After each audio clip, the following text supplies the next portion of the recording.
¿Cómo anda, diputado Heller? Gracias, por recibirnos. Bien, acá estamos, acá estamos. Mm, Un comentario de lo que usted dijo Sí, recién lo escucho. en la presentación. El presidente de la Nación el año pasado dio un discurso, en realidad, porque no tiene la característica de una presentación, porque una presentación siempre tiene una parte, cuando se viene al Parlamento, de preguntas y respuestas, porque viene a explicarle a los parlamentarios dialogan con el representante del Poder Ejecutivo.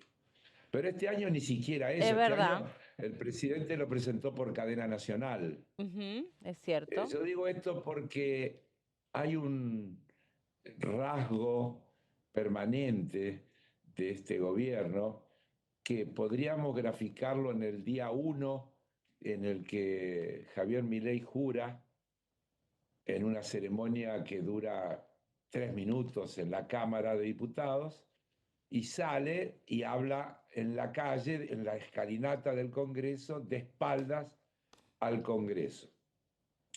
Esta es una vieja cuestión que está planteada en toda esta gestión, de desconocimiento, yo diría, o de ninguneo del rol del Parlamento, eh, que permanentemente aparece, incluso con planteos donde no coincidir con la visión del Poder Ejecutivo es algo así como ser golpista o querer destituir o derrocar al gobierno. Esto aparece de manera continua.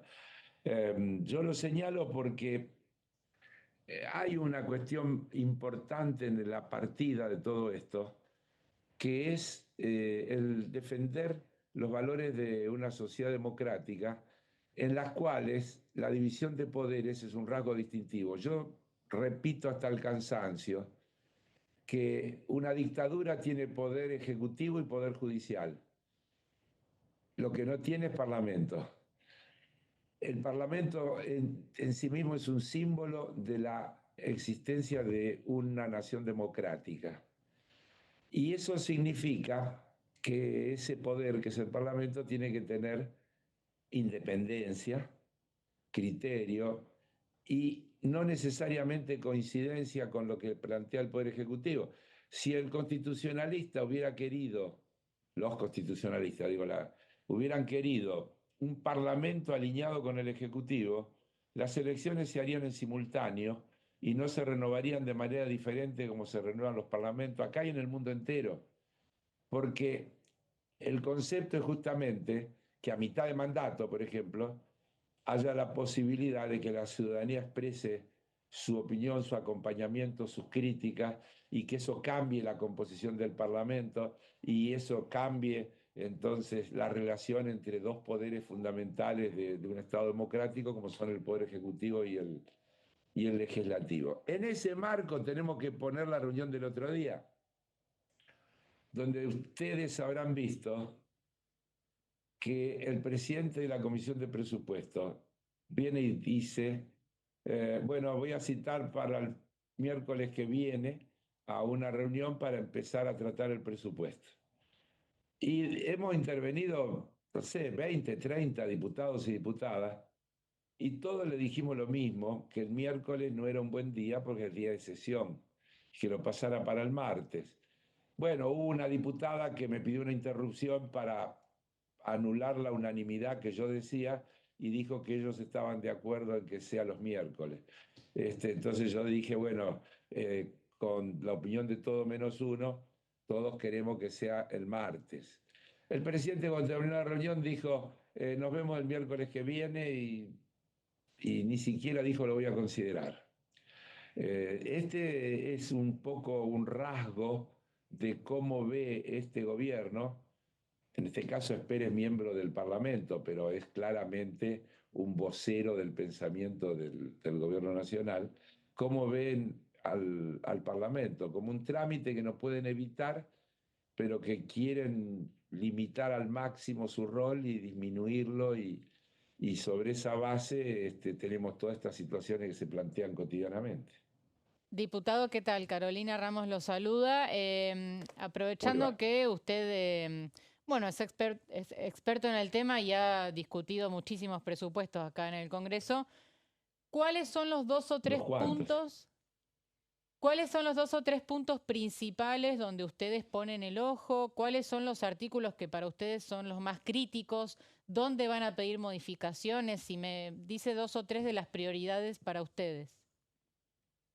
Mire, la primera prioridad hoy, y ayer yo lo planteé también en mi intervención, es que conozcamos en detalle qué se está negociando con los Estados Unidos. Porque sin tener el conocimiento de lo que se está negociando con los Estados Unidos en detalle, ¿qué nos darían, qué daríamos a cambio? Cuando se habla del swap, ¿el swap para qué es? ¿El swap es para cancelar el swap que tenemos con China o es una ampliación de nuestras reservas? ¿Se puede usar libremente o no se puede usar?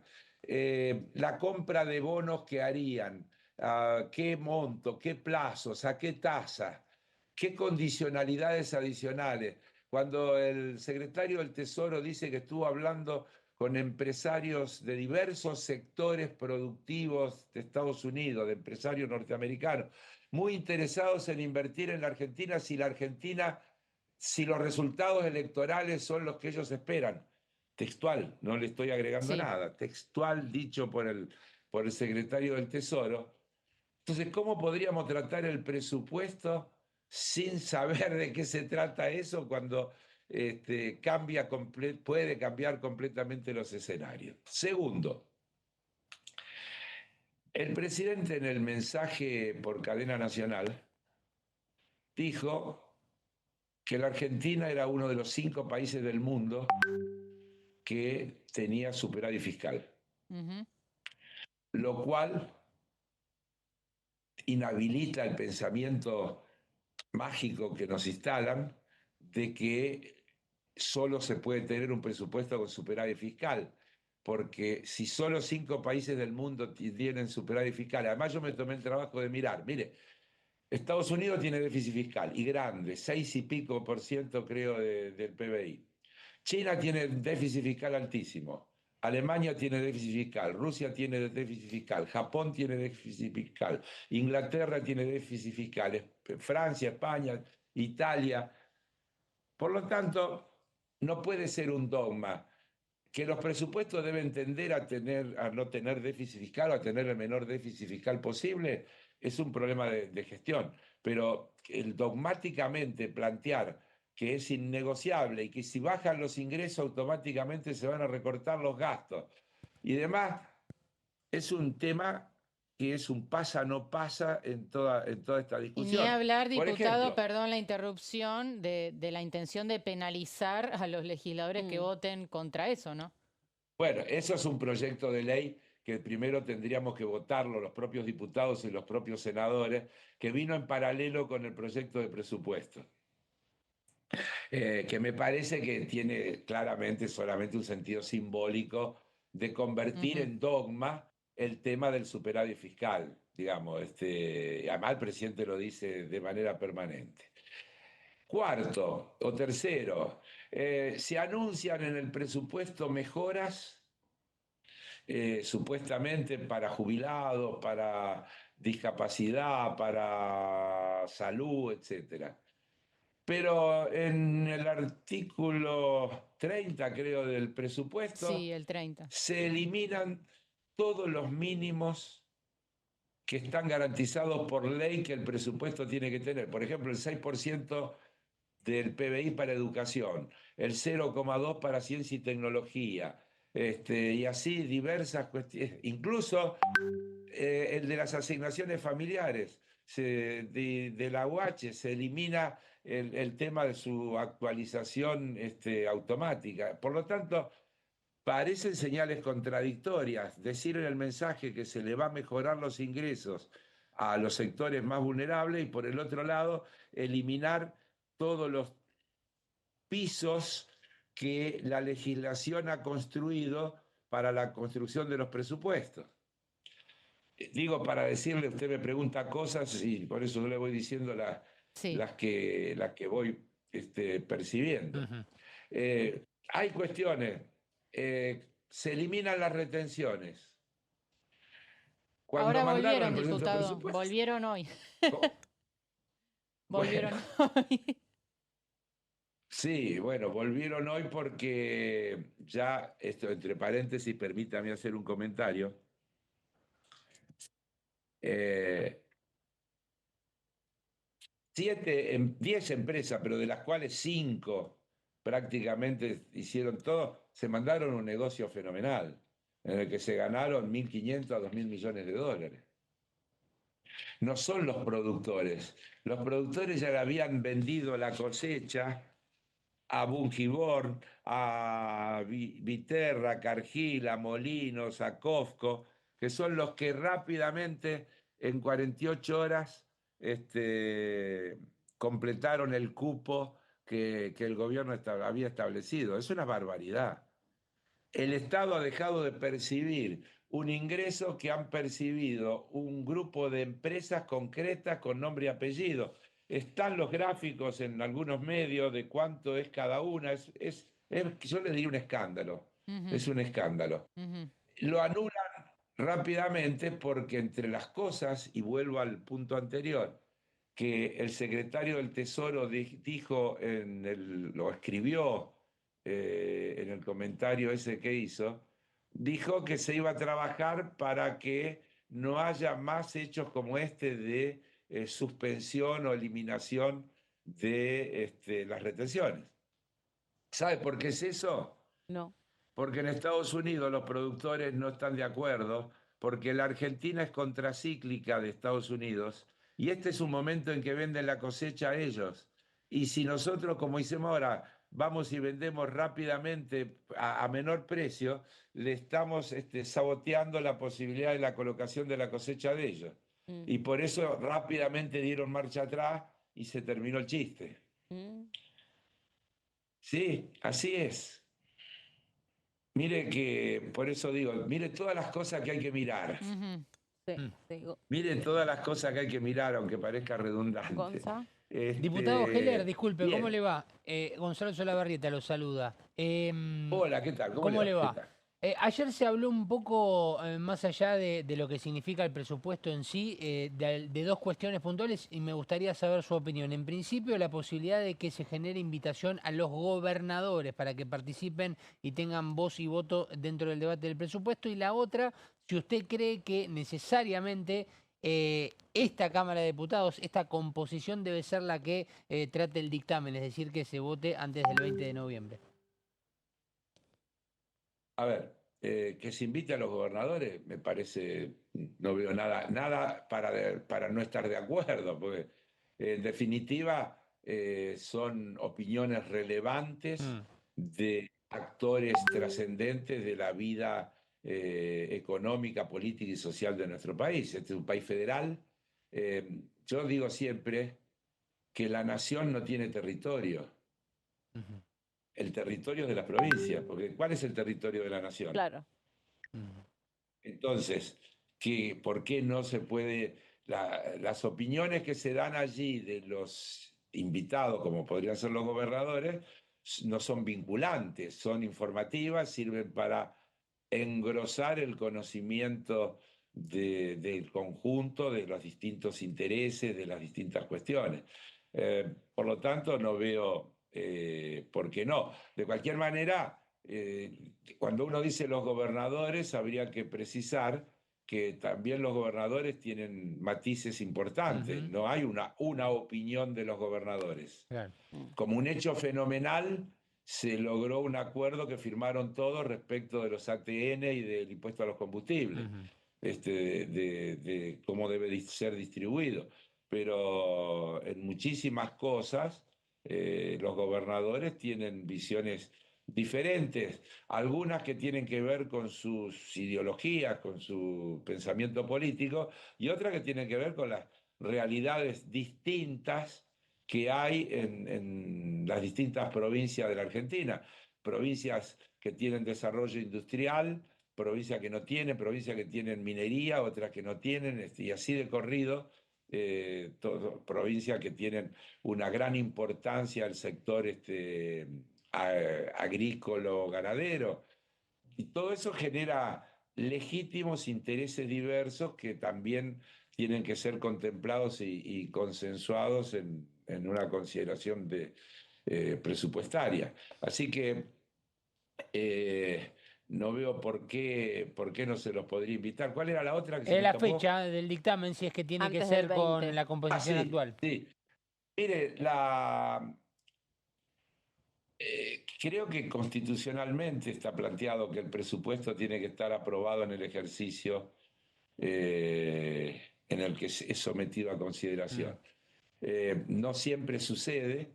Ha habido casos en el que el Poder Ejecutivo prorrogó las sesiones ordinarias porque no se alcanzó a terminar de tratar.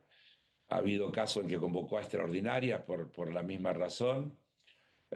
Ha habido casos como el año de las elecciones nacionales, en las que gana Milei, donde Milei le pide a Massa que pospongan el tratamiento del presupuesto hasta que se conozca el resultado electoral, dado que tenían proyectos contrapuestos y por lo tanto el presupuesto tenía razonabilidad, que no se apruebe en ese momento sin saber qué política iba a llevar adelante quien gobernara. Mm. Pero por norma y por práctica, el 20 de noviembre se vence el plazo para dictaminar y además hay otra cámara de por medio. Por lo tanto, nosotros tendríamos que trabajar lo más rápido posible para que al finalizar el periodo ordinario el presupuesto pudiera estar aprobado. Lo que usted me pregunta está vinculado a una especulación política, que es lo que el gobierno, el secretario del Tesoro, el nombrado embajador en Argentina y demás vienen diciendo, que la Argentina necesita cambios legislativos de fondo. Yo hago un juego de palabras y digo, lo que ellos plantean son cambios del fondo, no de fondo. Pero eso es solamente para chichonear un poquito. Bien. La famosa reforma de la legislación laboral, de la legislación previsional y de la legislación impositiva serían los temas que los supuestos inversores que están deseosos de venir a invertir a la Argentina, que dijo el secretario del Tesoro, demandan para optimizar las condiciones de sus inversiones. Por eso todos hablan de después de las elecciones y por eso, aunque no lo han dicho así porque no lo podrían decir formalmente, lo trascendido es que el gobierno quiere empezar el tratamiento del presupuesto, pero no quiere que se apruebe con esta composición parlamentaria, apostando a que un resultado electoral favorable permita una composición parlamentaria más favorable Claro. para el tratamiento del Bien. presupuesto. Diputado, le queremos agradecer mucho este contacto con nosotros, que se haya tomado el tiempo para charlar sobre todos estos temas, siendo usted una persona de gran referencia para conocer un poco qué es lo que va a pasar con la discusión del presupuesto en esta comisión en los próximos días. Muchas gracias, muy amable. Gracias a ustedes y a disposición. Chau, hasta luego, que tenga buena tarde. El diputado Carlos Heller, quien fue en su momento también el que tuvo la responsabilidad de avanzar con la discusión del presupuesto, siempre un diputado muy prolijo en su forma de Sí, muy trabajar, ordenado. ¿no? Muy ordenado, siempre la comisión cuando él la presidía empezaba absolutamente horario, ni un minuto más ni un minuto menos.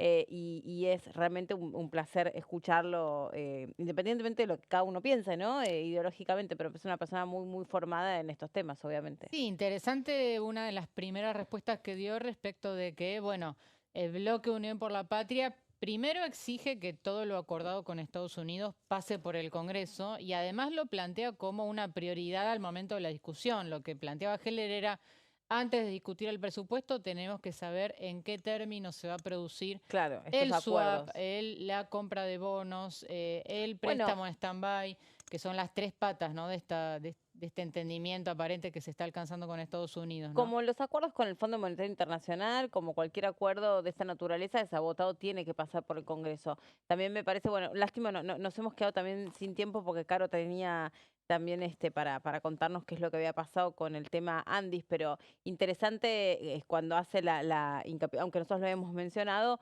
la modalidad que adopta también el presidente de la Nación para presentar el presupuesto sin abrir el espacio para las preguntas, que en definitiva decía, eso es presentarlo, ¿no? No es solamente el anuncio, sino el discutirlo. Bueno,